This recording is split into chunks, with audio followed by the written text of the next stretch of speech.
Okay, on to one of my favorite parts of what we do here at New Era Investing, and what we're very excited to teach you guys are creativity in terms of your lending, but also better understanding the deal costs associated when you fix and flip a project. So let's get started.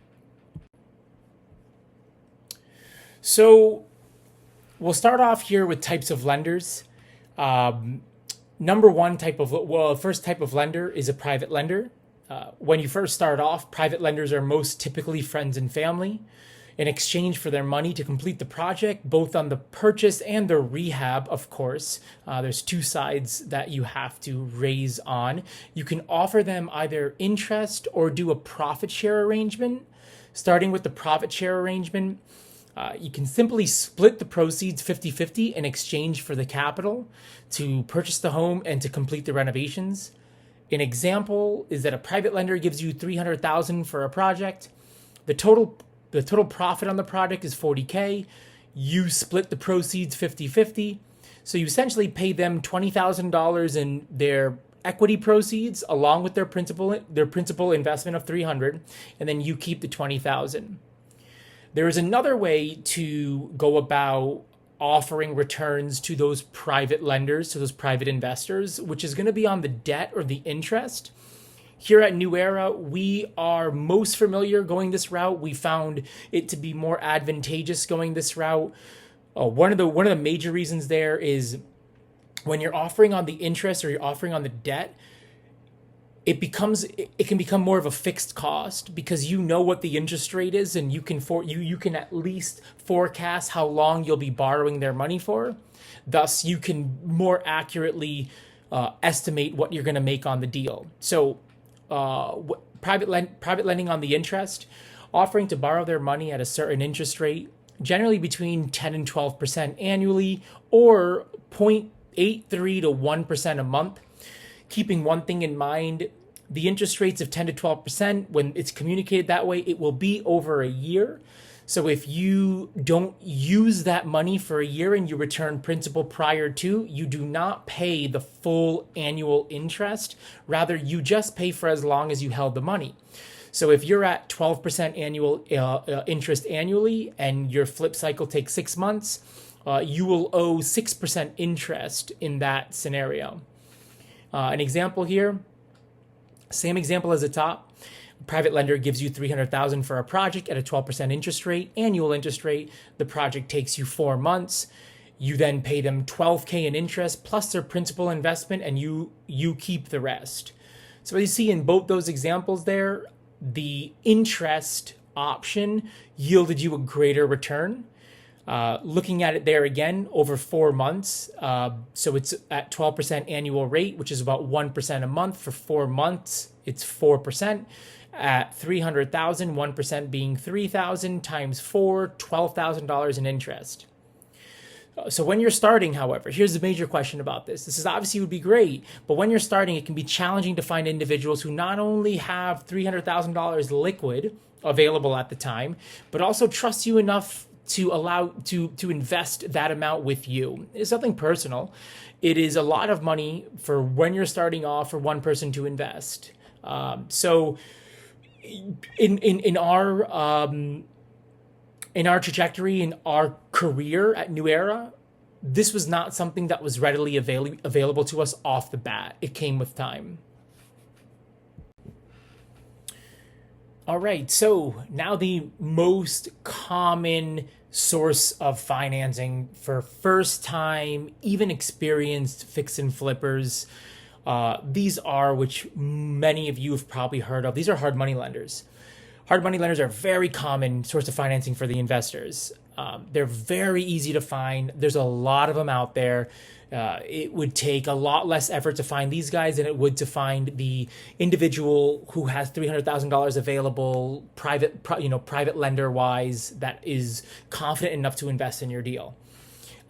Generally, hard money lenders, they provide financing primarily based on the value of the property being purchased rather than the borrower's creditworthiness or financial history.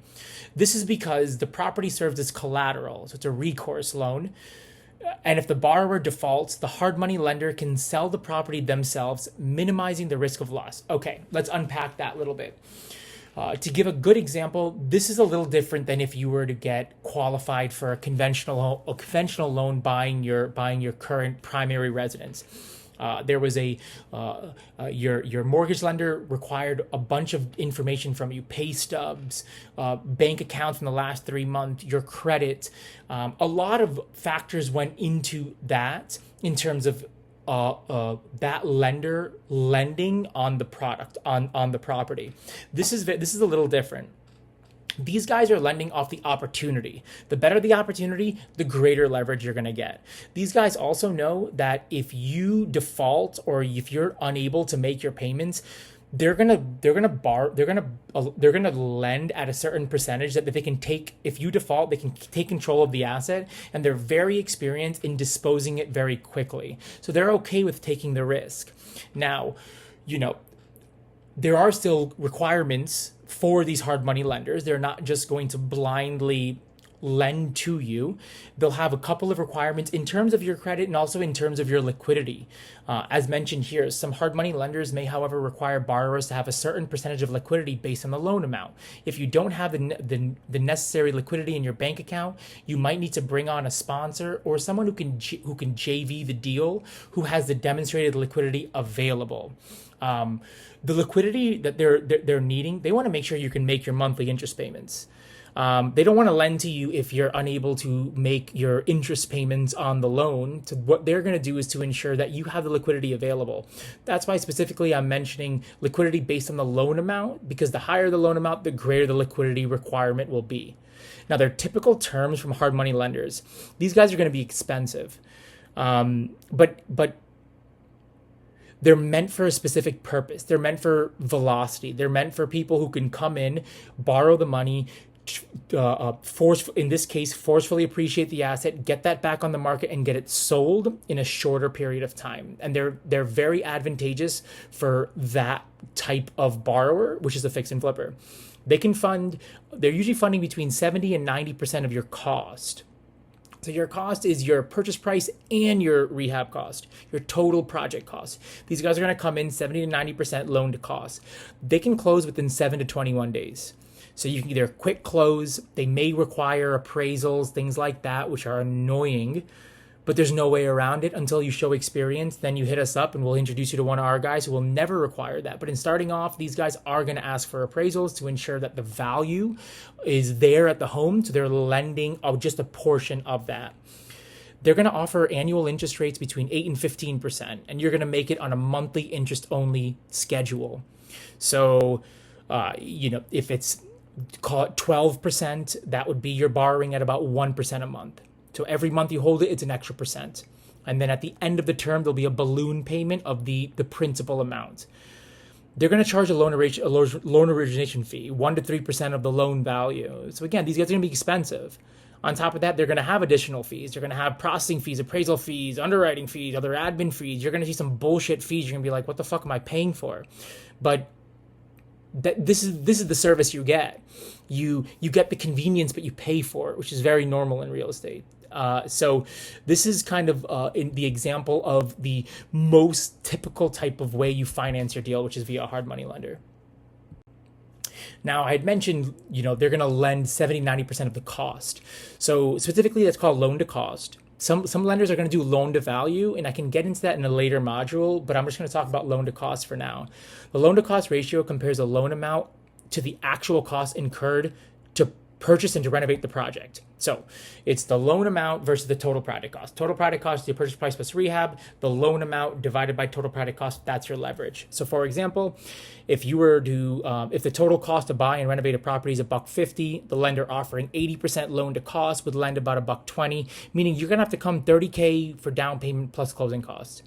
So that's obviously a little bit better than the $300,000, or this example would be the 100, and instead of coming in 150,000, you're now just coming in the 30,000 as a down payment plus closing costs. But what if you don't have the necessary, liquidity available to afford that? Then you go to this syndicated combo, which New Era regularly practices. Basically, what this combo is you take the first position lender, hard money. They're going to give you 70-90% loan to cost. You're going to get the first position from them. Then you're going to raise the second position. You're going to raise the gap. You're going to raise what you're required to come down with from private money. It is a lot easier to raise $30,000 than it is to raise $150,000, $200,000, $300,000. More people than you probably know have that available, 30 to 50,000. So it's in abundance. This kind of a range, this amount. This is really when New Era hit its stride, when we figured out that like this $30,000 to $50,000 investment was very achievable, and it's always a number we were looking to get that gap amount in and around. So, for example, the total cost, that same example from before.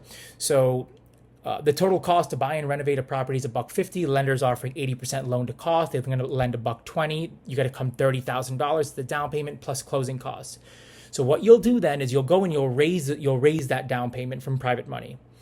It's a lot easier again to raise $30,000 than to raise $350,000 to $300,000. The $30,000, otherwise known as gap funding or second position financing. These are the terms you're going to hear like more regularly from, I guess, those savvy investors. We're calling them gap funding or second position financing. So what does that mean? If it's second position financing, what does that exactly mean? So in the case of a default, second position financiers are paid after the first position lender. So they're lower on the capital stack. Therefore, they take on more risk. The first position is going to get their collateral. Second position is going to get paid right after that. So what does that mean? They're going to require a higher interest rate. They don't have the collateral, the security to back it in the first position, rather only in the second position. So you're going to have to offer a more competitive rate. So generally speaking, you're talking between 12 and 20%. Don't be shocked to start above 15, maybe above 18, but it's such a small amount. And instead of putting that capital down yourself, you're raising it and you're only giving, even at 15 to 18%, it's kind of nominal in comparison to the overall profit you should be making on these projects. Now, that being said, I've always said, have a little skin in the game. Our investors love that too. We all have skin in the game. It's not just them. Everybody does. In general, we recommend that you're the operator. So the operator is you, the operator of the project. You invest 2 to 5% of the purchase price into the deal. It's not required. If you can go strictly OPM, you can raise all the money of the total deal, etc. There's no one stopping you. It's a personal recommendation that you have some skin in the game, 2 to 5%. So the question there is, how much of my return has now been diluted because I'm offering even more interest in the second position? So same example. Total cost to buy and renovate a product is $150. Lenders offering 80% loan to cost. That would be $120, meaning you have to bring $30K as a down payment plus closing costs. Okay. If you were to raise 100% of the gap, right, $30,000, and let's say you negotiated 15% annually, and you completed the product in 6 months and you made $40,000, we'll call it gross profit because you haven't paid that interest yet in the second position. We'll call it gross profit, 40K. That means you would have to pay an additional expense to the gap lender of $2,250, right? So it's 15% over 6 months. So it's essentially 7.5% of $30,000, which is $2,250 yielding, meaning your profits, there was a reduction in profit, but you went from $40,000 to $37,750 and you put $0 down. So the decision's yours on how you do this. Again, we recommend have some skin in the game. But once you start to gain traction, this is an option available. You can go 100% OPM. A lot of the guys kind of like on our level, they're all going 100% OPM.